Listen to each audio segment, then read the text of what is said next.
let me tell you something that most people refuse to believe. Most people walk into a new year the exact same way they walked out of the last one. They say the words, they write the goals, they buy the new journal, they set the alarm for 5 o'clock in the morning on the 1st of January. And by the 3rd of January, the alarm is back to 7:30. The journal is collecting dust on the nightstand, and the old habits are already back in control. Here's what nobody wants to admit. A new year does not automatically mean a new you. A reset does not happen because the calendar changes. A comeback does not arrive because you're tired of losing. Let me be honest with you right now. At the very beginning of this conversation, the problem was never the year. The problem was never the timing. The problem was never your environment, your city, your boss, your relationship, or your bank account. The problem, and I say this with absolute respect, has always been the person staring back at you in the mirror. And until you understand that, truly understand it, not just nod at it, nothing changes. Not in 2026, not ever. Now, before you close this and walk away, hear me out, because that truth I just told you, it's actually the greatest news you've ever received. If you are the problem, then you are also the solution. No waiting, no asking permission, no hoping someone else opens the door for you. You hold the key. You've always held it. The question is whether you're willing to use it.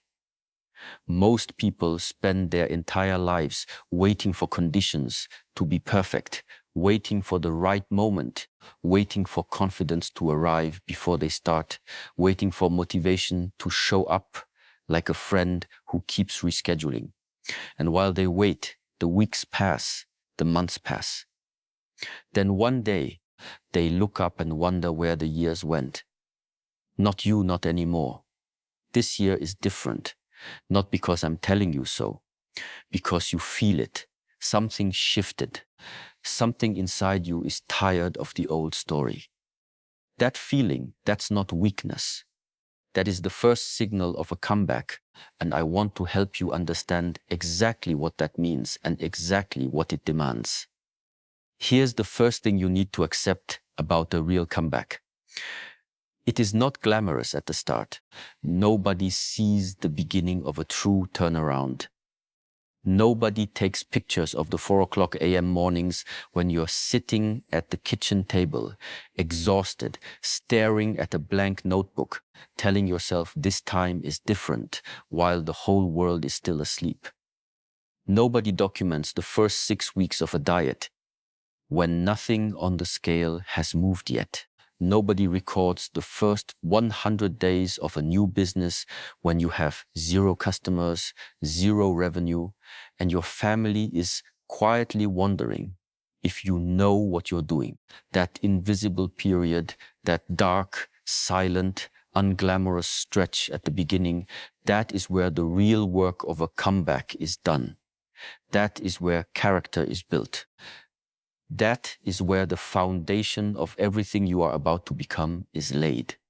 And most people abandon it right there, precisely because no one is watching and nothing is happening yet. This is what separates the 1% from the 99%. Not talent, not luck, not connections. The willingness to keep going when nothing is visible yet. Think about an iceberg. The entire world sees what floats above the water, the achievement, the success, the moment of recognition. But underneath, silent, cold, invisible, is the mass that took years to form. The failures nobody heard about, the rejections nobody saw, the early mornings, late nights, and sacrificed weekends that nobody applauded. Every great outcome you have ever admired was built below the surface first. The athlete who looks effortless in competition spent years developing that effortlessness in an empty gym before anyone ever watched. The business owner who closed the $1 million deal had a drawer full of rejections that nobody talks about at the celebration dinner. The man who walks with quiet confidence did not find that confidence in a book or a seminar. He built it through hundreds of small private acts of discipline that accumulated over time into an unshakable sense of self. The question for you right now is this: are you willing to do the invisible work? Are you willing to build the underwater mass that nobody sees, knowing that eventually it will surface into something undeniable? Listen to me carefully. Preparation is not sexy. Preparation is quiet. It is repetitive. It is often misunderstood by the people closest to you. When you stop going out every weekend to study your craft, people call you boring. When you decline the invitation to socialize because you have an early morning, people call you antisocial. When you redirect your money away from pleasure and into your future, people call you cheap. Here's the truth about all of those opinions. They have nothing to do with your journey, not a single thing. Every person who has ever built something meaningful has experienced that exact same misunderstanding. And every person who caved to those opinions, who went back to the crowd to fit in, is still sitting in the same seat 5 years later, wondering why they never got anywhere. The people who are furthest ahead right now are the people who at some point decided that the opinions of those who weren't paying their bills were completely irrelevant. Let that sink in. If someone is not writing your rent check, investing in your dream, or sitting across from you when the hard moments hit, their approval does not matter. Stop auditioning for an audience that isn't part of your future. Now, here's something nobody tells you about opportunity. Opportunity does not look like what you imagine. When most people think about opportunity, they picture a clear, bright moment, a door opening wide, a phone call changing everything, a single event that turns the tide. Real opportunity almost never looks like that. Real opportunity looks like a conversation you almost didn't have, a morning you almost skipped, a skill you almost stopped developing because results weren't coming fast enough. Real opportunity shows up in disguise. It looks like a difficult situation that forces you to grow. It looks like a setback that redirects your path towards something better than you originally planned. It looks like the company that rejected you, which made you start your own thing, which was the best thing that ever happened to you. This is the law of preparation meets opportunity. When you are ready, truly ready, you will recognize the moment that others walk past completely blind. But here's the critical word: ready. You cannot borrow readiness. You cannot fake it. You cannot manufacture it in a weekend workshop. Readiness comes from consistent, daily, unglamorous preparation over time. The only question worth asking yourself right now is this: when your moment arrives, will you be ready for it? Let me tell you a story. There was a man, a young entrepreneur, who spent 5 years working the night shift at a warehouse. Every night, 10 hours on his feet, moving inventory, loading trucks.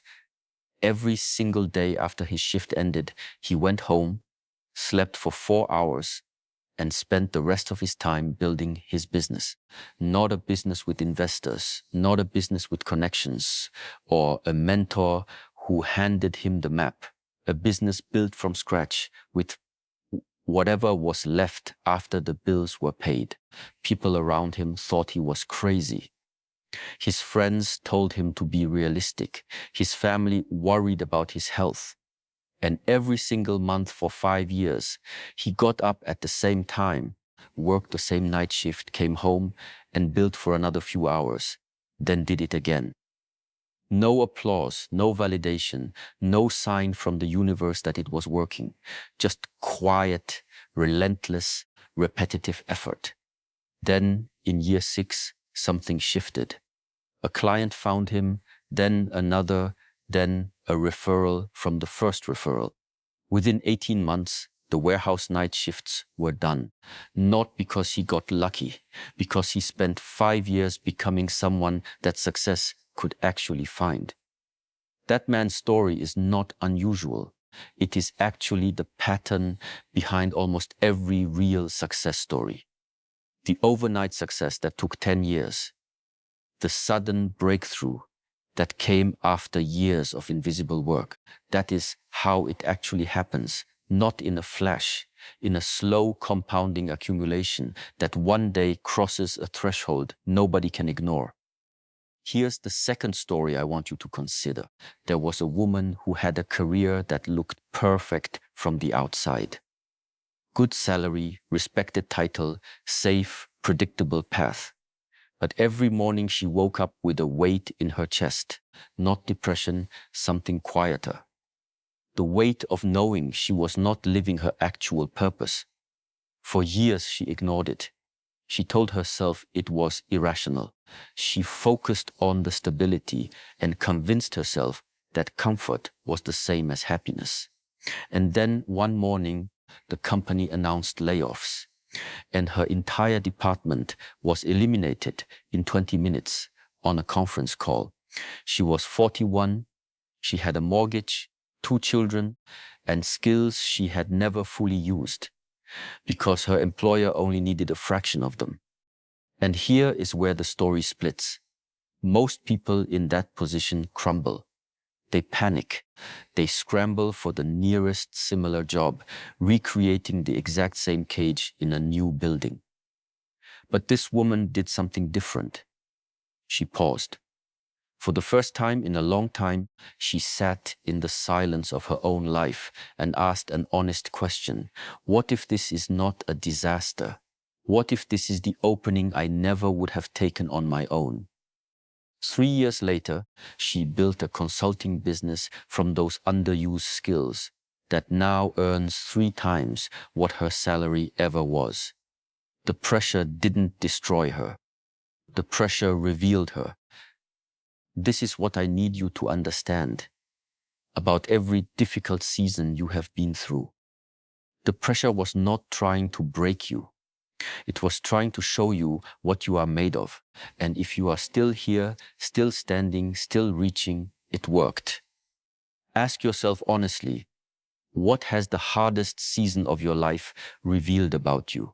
What did you discover in that period of difficulty that you could never have learned in comfort?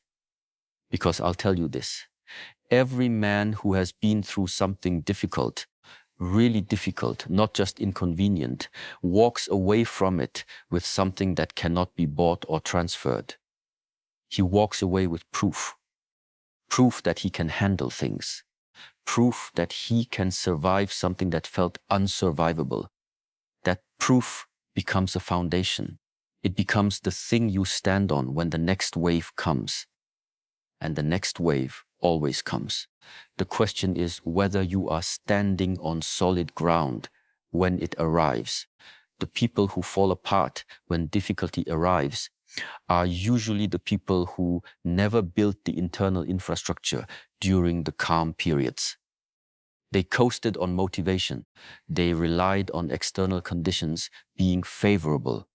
And when conditions shifted, which conditions always do, they had nothing underneath to hold them.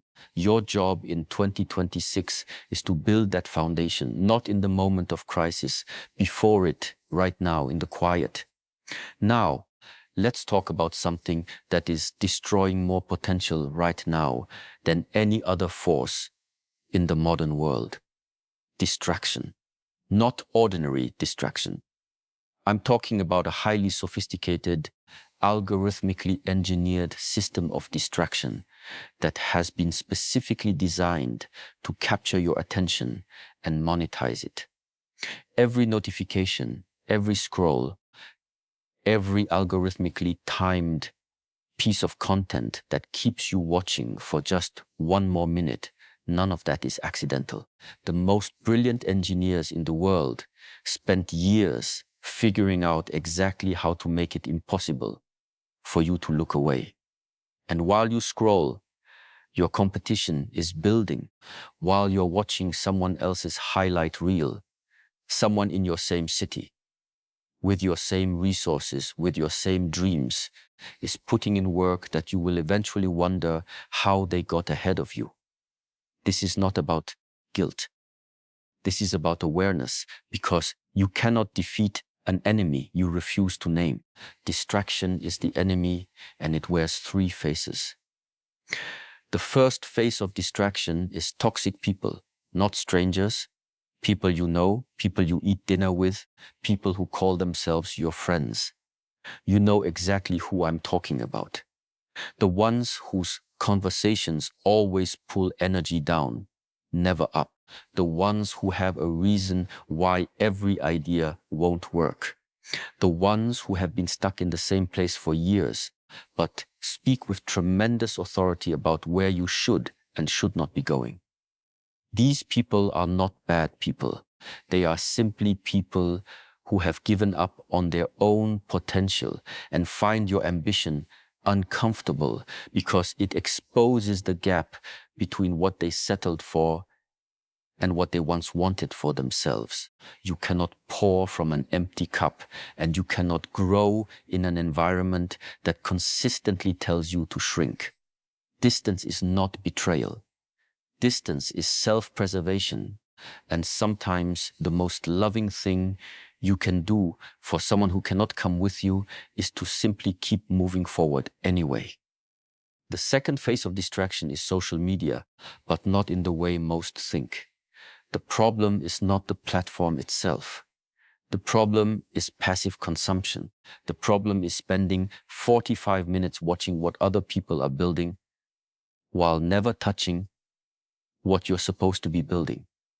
There is a version of social media that is a tool. It can connect you to ideas, to markets, to communities that would have been impossible to reach 20 years ago. But that version requires intention. It requires you to pick up the phone with a purpose and put it down when that purpose is complete. The version most people practice is the opposite. It is mindless, habitual, reflexive scrolling that begins the moment the alarm goes off in the morning and ends somewhere after midnight. And in between those two moments, hours of your once irreplaceable life disappear. Your attention is the most valuable resource you possess. More valuable than money, more valuable than time itself. Because without focused attention, time is just emptiness. Guard it like your life depends on it. Because in every way that matters, it does. The third phase of distraction is the most dangerous one of all, because it lives entirely inside your own head. It is the constant ambient noise of what other people think of you, the fear of judgment, the need for approval, the habit of measuring every decision against an imaginary audience of critics who in reality are far too busy worrying about their own perception to spend much time thinking about yours. This internal distraction is a thief. It steals decisions before they can be made. It waters down ambition before it can fully form. It makes you hesitate at precisely the moment boldness is required. Let me tell you something about the people you admire most, the ones who seem to move through the world with clarity and purpose. They did not find that clarity by worrying less about what people thought. They found it by deciding at some definite moment that the internal narrative was more important than the external opinion. They chose to become the author of their own story instead of handing the pen to people who were never going to write anything flattering anyway. Now, I want to talk to you about something I call the focus fortress. This is not a technique you learn once. It is a structure you build deliberately every single day. The focus fortress is the environment, internal and external, that makes distraction hard and deep work easy. Most people do the opposite. They make distraction easy and deep work hard. They keep the phone on the desk face up. They have notifications on for every app. They allow anyone to interrupt them at any moment. They wonder why they can never seem to finish what they start. Building your focus fortress starts with one non-negotiable decision. Every morning before you open any app, before you check any message, before you give any of your attention to the outside world, you spend the first 60 minutes of your day feeding your purpose. Not social media, not the news, not your email, your purpose, your plan, your work. That first hour sets the neurological tone for everything that follows. Protect it with the same intensity you would protect your home. Nobody gets in who doesn't belong there. Let me walk you through what real growth actually looks like. The real sequence that takes you from where you are right now to where you want to be. Most people believe growth is linear. You try something, you get better. You try harder, you get even better. Clean, steady, upward. That is not how growth works. Growth is a cycle, and if you don't understand the cycle, you will misread the process and quit right before the breakthrough. The cycle has 5 stages. Every person who has ever built anything meaningful has gone through all 5 in order over and over again. The first stage is learning. This is the input phase. You are consuming information, studying the craft, absorbing the fundamentals. Most people do this forever. They become professional students of the thing they want to do without ever actually doing it. Learning without application is just entertainment dressed in the clothes of progress. The second stage is application. This is where you actually do the thing. Imperfectly, messily, with results that fall short of your vision. This is the hardest stage because your taste exceeds your ability. You can see what good looks like, but your output doesn't match it yet. This gap is not failure.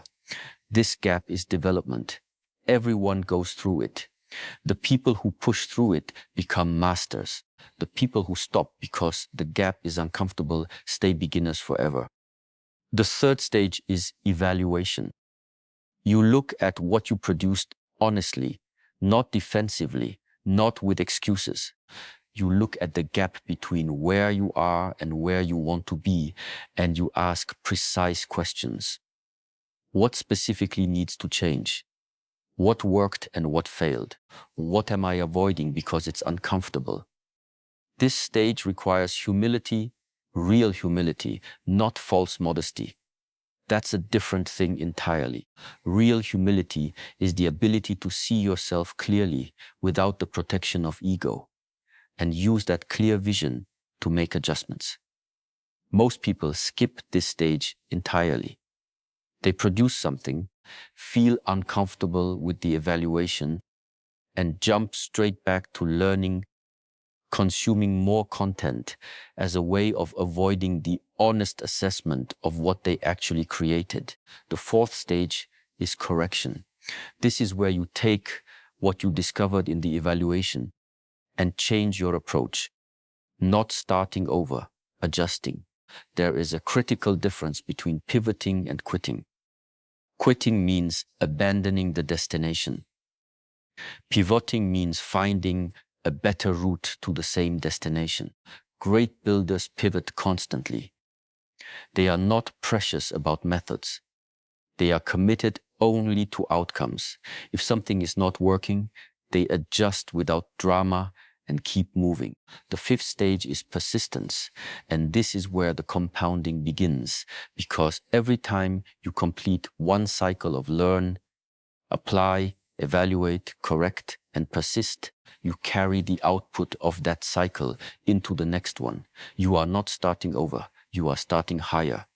And over time, those cycles stack into something that looks from the outside like genius or natural talent, when in reality, it is just the accumulated result of a disciplined process repeated consistently over time. Here is the 1% law, and I want you to understand it deeply.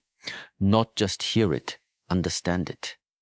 If you improve by just 1% every single day, at the end of 1 year, you are not 1% better. You are 37 times better. 37 times. Because improvements compound. They stack on each other. They don't add, they multiply. 1% daily improvement in your focus. 1% daily improvement in your physical health. 1% daily improvement in your communication, your skill, your financial habits. Each one seems invisible in the moment, but at the end of 12 months, you are not looking at the same person who started. You are looking at someone transformed. This is not motivation poster math. This is actual mathematics. This is how time works when you work with it instead of against it. The tragedy is that most people never stay consistent long enough to experience the compounding. They expect to see transformation in 30 days. And when the mirror doesn't dramatically confirm it, they conclude that the effort isn't working. The effort is always working. The results simply require more time than your impatience allows. Let me talk now about the thing that most motivational content either ignores entirely or discusses without honesty: discipline. Not motivation, discipline. Motivation is an emotion. It shows up when things are exciting and disappears when things get difficult. It is unreliable, inconsistent, and completely untrustworthy as a foundation for building anything meaningful. Discipline is a system. It does not care how you feel. It does not negotiate with your mood. It does not take days off because you're tired or uninspired. Discipline is what gets you to the gym on the morning after the worst day of your life. Discipline is what opens the laptop and begins writing when every creative instinct is dormant. Discipline is what makes the phone call you've been avoiding, has the conversation you've been postponing, and makes the decision that's been sitting on the table for 3 months while you waited to feel ready. Nobody is coming to save you. No mentor is going to appear and hand you the perfect roadmap. No motivation podcast is going to permanently change your relationship with the alarm clock. Only discipline does that. And discipline is built through one mechanism and one mechanism only. You decide, then you do it. Not because you feel like it, because you decided to. Let me tell you exactly how the morning works when you are serious about what you say you want. The alarm goes off at 4 o'clock in the morning. Not 5 o'clock, not 5:30, 4 o'clock. Because the extra hour before the world wakes up is the hour that belongs entirely to you. No demands, no notifications, no obligations. Just you and your purpose in the quiet of the early morning. The first thing you do, the very first thing, before the phone, before the coffee, before anything, is make your bed. This sounds small. It is not small. Making your bed is a declaration. It is you telling yourself in action rather than words that today is a day of order, that you are in command, that small things matter. Because if you cannot be disciplined about small things, you will not be disciplined about large ones. After the bed, water. Not coffee yet, water. Your body has been in a state of mild dehydration for 8 hours. Rehydrate it before you do anything else. Then move. 10 minutes, 20 minutes. It doesn't have to be a full workout, though ideally it will be. But your body needs to come alive before your mind can fully engage. Movement creates alertness. It signals to your nervous system that this is a day for action, not for passivity. Then, before any external input enters your mind, spend 20 minutes with your own thoughts. Call it journaling, call it reflection, call it prayer, call it meditation. I don't care what you call it. The practice is this. You sit with yourself and check in.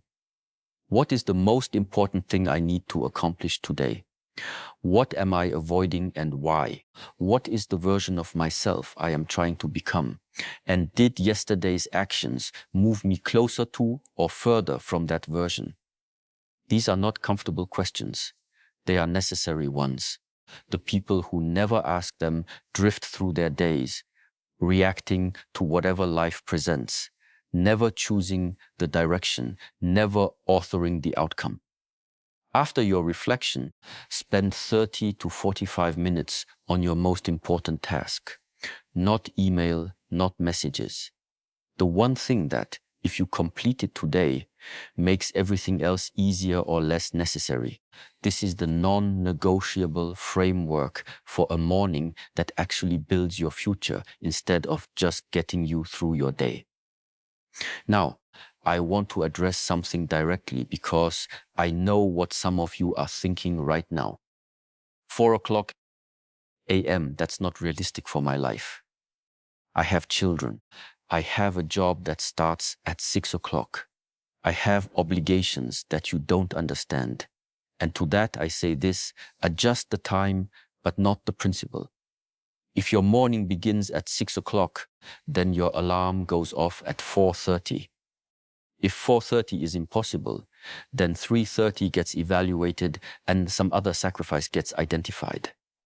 I am not attached to the number 4 o'clock a.m. specifically.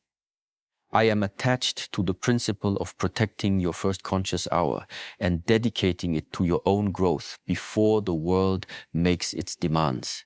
Whatever number that requires for your specific life, that is the number. The principle never changes. The first hour is yours. Guard it accordingly.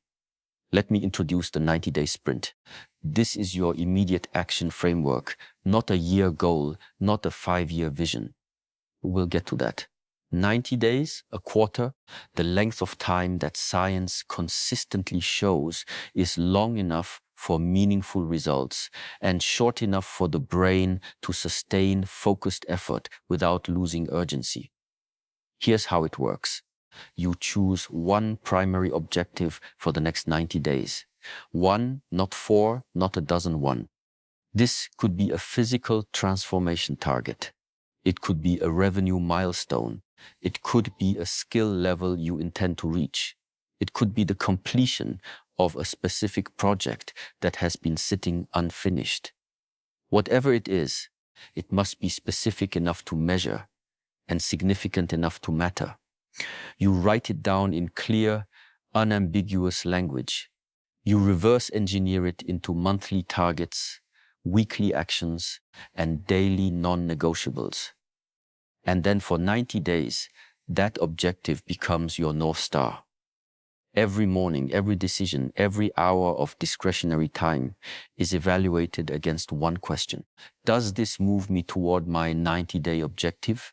If yes, it stays. If no, it gets examined. This is not rigidity, this is focus. There is a profound difference. Here's the part of the conversation most people never reach. Patience. Real, disciplined, strategic patience. Not passive waiting, active patience. The kind of patience that keeps your hands moving while your expectations remain calm. Most people operate on what I call a 90-day emotional calendar. They start something, give it 90 days, expect dramatic, visible results, and when the results don't match the expectation, they conclude that the approach doesn't work. And then they reset and try something new. And 90 days later, they reset again. This cycle produces absolutely nothing except a growing collection of abandoned starts and a deepening belief that success somehow isn't available to them. Let me give you the real timeline. And this is not pessimism. This is honesty dressed in kindness. In the first 3 months, the foundation period, you are building things that are completely invisible. Habits, mental frameworks, physical baseline, skill fundamentals. Almost nothing visible happens in the first 3 months. If you stop here, you conclude it doesn't work. If you continue, you reach months 4 through 6, where the first tangible signs of change begin to appear. Not transformation yet, signals. The first compliment on your physical change, the first paying customer, the first piece of feedback that something you made is actually good. These signals are not the destination. They are confirmation that the invisible work was real. From month 6 to month 12, the visible change becomes undeniable. Your body looks different. Your business has momentum. Your skills have crossed a threshold where people can see it. Month 12 arrives, and the people who said nothing are now asking you how you did it. They want to know the shortcut. They want to know the trick, and you smile because you know there is no trick. There is only the consistent application of the 5-stage growth cycle for 365 days without quitting. This is what I call the winter principle. In winter, the ground looks dead. Nothing is visible. Nothing appears to be happening. But underneath the frozen surface, root systems are deepening, bulbs are forming. The entire infrastructure of the coming spring is being built in the silent, frozen dark. People who don't understand winter rip the plants up in January and declare that nothing is growing. People who understand it trust the process, keep the ground prepared, and wait because they know what's coming. Your current season might look like winter. Things might seem frozen. Progress might be invisible. Trust the root system. Keep working. Spring is not a matter of luck. It is a matter of staying in the ground long enough for it to arrive.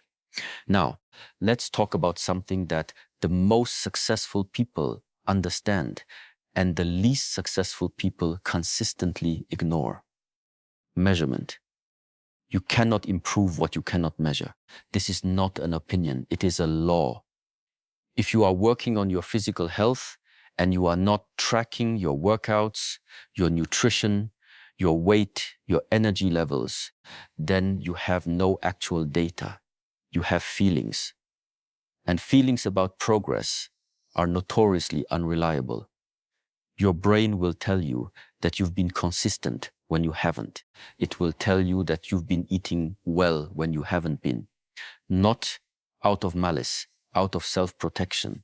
The brain is designed to maintain your sense of self. It does not like the discomfort of confronting evidence that contradicts how you see yourself. This is why honest measurement is an act of courage. Weekly reviews are non-negotiable for anyone serious about sustained growth. Not daily. Daily is too close.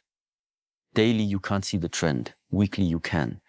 Every Sunday, or whatever your equivalent day is, you sit with your data and you ask the honest question, what did the numbers actually show this week? Not what did I feel like I did? What did I actually do? And what do I need to adjust to close the gap between where I am and where I intend to be? This is what I call the mirror test, not the literal mirror in your bathroom, though that has its place too. The mirror test is the practice of holding your actions up against your stated values and seeing whether they match. Most people have a large gap between what they claim to value and how they actually spend their time. They say their health is a priority. and they haven't worked out consistently in 3 months. They say their family is the most important thing in their life, and they arrive home every evening too depleted from overwork to be present for an hour. They say their faith, their growth, their purpose are their North Stars, and yet on the actual scorecard of their daily hours, none of those things receive meaningful time. The mirror test is brutally uncomfortable. It is also the most clarifying exercise you will ever do. Because once you see the gap clearly, once you can no longer hide from the evidence, you face a choice. Change your actions or change your stated values to match your actual ones. Both are honest options, but only one builds the life you say you want. Here is the course correction protocol, and I want you to remember this for the rest of your life. When something is not working, there are exactly 4 responses. The first is quit, stop entirely, walk away. This is sometimes the right answer. And anyone who tells you quitting is always failure has never been in a situation where the cost of continuing exceeded the value of the outcome. The second response is persist. Do exactly the same thing for longer, trusting that time will solve what tactics haven't. This is sometimes right and sometimes the definition of insanity. The third response is pivot. Change the method while keeping the destination. This is often the most overlooked option. People frame it as a binary. Continue exactly as you are or abandon the mission entirely, but there is a middle path. The approach changes, the commitment doesn't. The fourth response is escalate. Double the input, double the intensity. Sometimes the problem is not the strategy, but the volume of effort. If you have been doing something halfway, the answer is not a different something. It is the same thing done completely. The wisdom is knowing which of the 4 responses the situation actually requires. And that wisdom comes from honest evaluation, not from how you feel about it. Let me talk to you now about momentum, because this is the part that most people never experience, and it is the most important part of the entire journey. Momentum is real, it is measurable, it is a physical force in the life of a disciplined person. In engineering, there is a concept called the flywheel. A flywheel is a massive, heavy wheel that takes enormous effort to begin spinning. When you first push it, it barely moves. You push again, it moves a little more. For a long time, the effort required to keep pushing feels completely disproportionate to the movement you're getting. And then something changes. The wheel reaches a tipping point where its own momentum starts carrying it. And now the same push that barely moved it at the beginning sends it spinning at a speed that your original effort never could have generated. This is the flywheel effect in human performance. The first 3 months of discipline feel like pushing a flywheel that weighs 10,000 pounds. Every morning is hard. Every habit feels forced. Every good decision requires a fight against the old pattern. And then slowly something shifts. The habits start running on autopilot. The new identity starts feeling natural. The discipline starts generating its own energy. And what used to require enormous willpower now just feels like who you are. There is a mathematical reality that changes everything once you truly internalize it. 1 raised to the power of 365 equals 37.se28. If you improve by 1% every day for 1 year, you are 37 times better than when you started. Not 37%, 37 times. Conversely, if you decline by 1% every day, if you let yourself get a little lazier, a little less focused, a little more comfortable, at the end of 1 year, you are operating at 3% of your original capacity.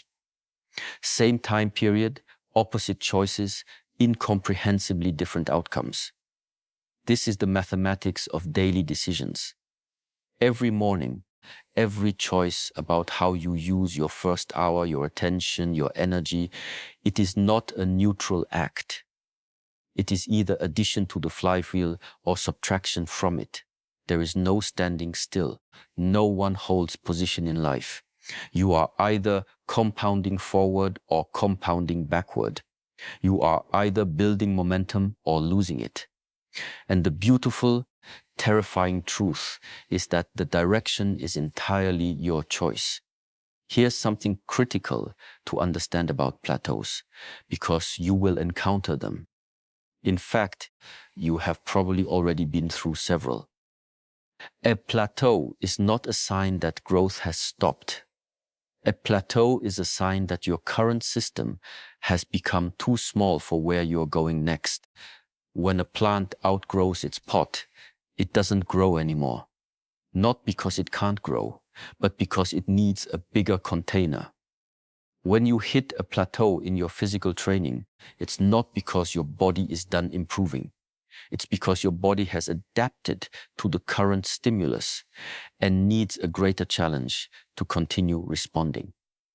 When your business plateaus, it's not because the market is saturated. It's because the systems and skills that got you here are no longer sufficient to get you further. Plateaus are invitations to expand, not evidence of limitation. The question to ask at a plateau is not, why isn't this working anymore? But rather, what does the next level require of me that I haven't yet developed? Every time you answer that question honestly and act on the answer, the plateau breaks. Every time. Because plateaus are never about ceiling, they are always about capacity. Now, I want to paint you a picture. Two pictures, actually. Because this is where I need you to feel something, not just think something. Picture the first version. It is 5 years from now. You are sitting somewhere, maybe a kitchen table, maybe a park bench, maybe an office, and you are looking back at 2026. You see the January moment when you had this exact conversation, when you felt this exact clarity, and then you see what happened next. You went back to the same patterns. The intention was real, but the follow-through wasn't there. The journal lasted 2 weeks. The early mornings lasted 1. The business idea stayed in your head. The health goals stayed on the screen. And now, 5 years later, not much is different. Maybe a few external things have changed, but the internal distance between who you are and who you know you could be, that gap is wider now. Because you let 5 years pass without closing it. And that gap doesn't just sit there quietly. It grows heavier. It becomes a background noise that follows you through every room, every relationship, every moment of stillness. It sounds like regret. And regret is the weight that nothing in this world can lift once it has settled on a person. That is the first picture. Now, picture the second version. Same 5 years, same starting point of 2026, but you made one different choice at the beginning. Not a perfect choice, not a flawless plan, just the choice to begin, to actually begin. You woke up on a Monday morning in early 2026 and you started doing the one thing you had been preparing to do for years. And it was hard. The first month was uncomfortable in ways you hadn't anticipated, but you stayed. Then the second month, you found your rhythm. You identified what was working and what wasn't. You made adjustments, you stayed. By month 4, something had shifted internally. You were no longer forcing yourself. The new habits were starting to feel natural. The discipline was becoming identity. By the end of year 1, the external results were undeniable. Not perfect, but real. And by year 5, you are a different person. Not unrecognizable. You are recognizably you, but more fully you than you have ever been. Your body reflects the respect you've given it. Your work reflects the skills you've built. Your relationships reflect the person you've become. Your bank account reflects the years of consistent, disciplined financial choices.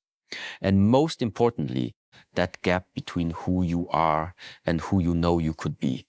It has closed significantly. Not completely, because growth never ends. But the weight of regret is gone. In its place is something rarer and more valuable. The quiet, unshakable pride of a person who did the work when it was hard, kept going when it was invisible, and refused to trade their future for present comfort. Which picture do you want? And I need you to understand something about that question. The answer you give right now in your mind or out loud is not the real answer. The real answer is revealed every morning when the alarm goes off. The real answer is what you do with the first 60 minutes. The real answer is the conversation you choose to have or not have. The food you choose to eat or not eat. The work you choose to do or not do. Your life is being answered in those moments, not in your intentions, in your actions. Intention without action is just a dream with excellent marketing. This is the moment right here in this exact conversation where you decide what story 2026 is going to tell, not what story you hope it tells. What story you are going to build, decision by decision, morning by morning, over the next 12 months. Let me tell you something about what a real comeback feels like from the inside, because I need you to know this before you start, so that when you feel it, you recognize it. A real comeback does not feel triumphant at the beginning. It feels like stubbornness. It feels like the insistence on getting up one more time when every reasonable argument says, stay down. It feels like showing up to the work when you have zero visible reason to believe it will produce the result you need. It feels like continuing to water a plant that has shown no signs of life, trusting the science of root systems even when the surface is bare. This kind of stubborn, quiet, dignified persistence is not celebrated in our culture. Our culture celebrates the moment of triumph, the finish line, the announcement, the before and after photo. But what our culture consistently fails to capture is the 10,000 mornings between where you started and where you arrived. Those mornings are the comeback, not the moment of arrival, the mornings. And every single one of them is a choice you make in favor of your future self over your present comfort. Your future self is watching you right now, not metaphorically, neurologically. The choices you make today are literally building the brain, the body, the habits, the identity that your future self will inhabit. When you choose the discipline over the ease, you are writing a letter to the person you are about to become. And that letter, accumulated over months and years, becomes the most important document of your life. It becomes your character. It becomes the thing that holds when everything else is uncertain. Nobody can take your character from you. Nobody can repossess your discipline. Nobody can foreclose on your mindset. These are the assets that belong entirely to you, that grow in direct proportion to the daily choices you make, and that compound over time in ways that make external wealth look modest by comparison. So here is your challenge. Not tomorrow, not Monday, not when you feel ready. Now, today, in the next 24 hours, identify one thing, one single thing that you have been saying you would do but haven't started yet. One thing that if you began it today and stayed consistent for 90 days would measurably move your life forward. Write it down. Not on your phone, on paper, with a pen. The physical act of writing a commitment creates a different neurological contract than typing it. Then, do one thing today in the direction of that commitment. Not the whole thing, one action, because a reset is not a dramatic event. A restart is not a ceremony. A refocus is not a one-time decision. They are all the same thing, a daily practice of choosing your future over your past. The calendar says 2026, but the comeback doesn't live in the calendar. It lives in you. It always has. It's been waiting. Not for the right year, not for the right conditions, for the right decision. The one you make today, the one you make again tomorrow, and again and again and again, until the person you are becoming makes the person you were something you look back on with pride. Not because you were perfect, but because when it mattered, you chose to grow. While they sleep, you grind. While they scroll, you build. While they wait for the perfect moment, you make the imperfect moment work. The year is 2026. The comeback is not coming. It is here, it is now, it is you, it has always been you. Get to work.